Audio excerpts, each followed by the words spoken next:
Hey, what's the big idea? Yeah, we've heard that. But I want to ask you, what's the big deal? What is the big deal? What do I mean by that? What are you making a big deal in your life? What are you focusing on? What are you turning your attention to?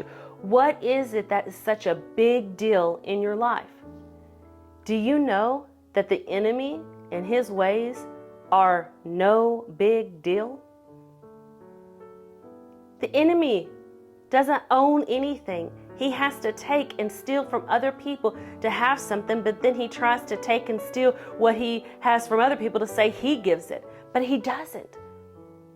So many times in our life when trials and tribulation comes, we want to focus on the lack. We want to focus on the sickness, and we want to focus on maybe even the fear. We want to focus on that, and we make it the big deal. But if we focus on that and make that the big deal, we're making basically, as they say, a mountain out of a molehill. The things of the devil are no big deal. Why? Because when we think of a deal, when we think of something that's big to us, it costs something. Jesus shed his blood. That's the big deal. That is the big deal. In shedding his blood, it cost him something. The enemy did nothing for you. He did nothing. All he does is come to steal, to kill, and destroy. He's given nothing for you.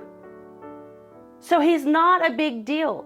So let's stop focusing on him and trying to make him a big deal, and let's focus on the big deal. What God has done is the big deal. Sending his only son to die for us is the big deal. The blood shed on Calvary is the big deal.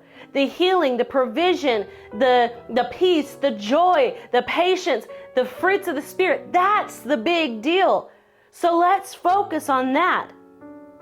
So I love how someone put it when I was listening to them talk about this. They said it takes no intelligence to tear something down. Think about that. The enemy is not smart. He does the same thing over and over and over. And he's trying to tear us down. No intelligence. Just to tear something down.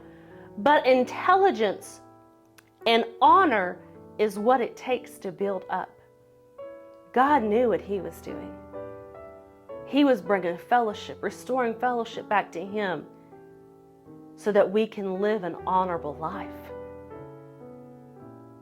So when we think of that, let's focus on that. Let's make that the big deal. You know, as teachers, we're told not to focus on what we don't want, because what we focus on, we get more of. What can we do? We make a big deal about the students that are doing the right thing. We make a big deal about success that a student achieves. We make that the big deal. But why is it in our own life we want to amplify and make the big deal about our problems, our fear, our anxiety, our lack, our sickness, our symptoms? They're not the big deal. And like I said, when we think about the big deal, think about, what did it cost? Jesus' blood was shed for you and for me.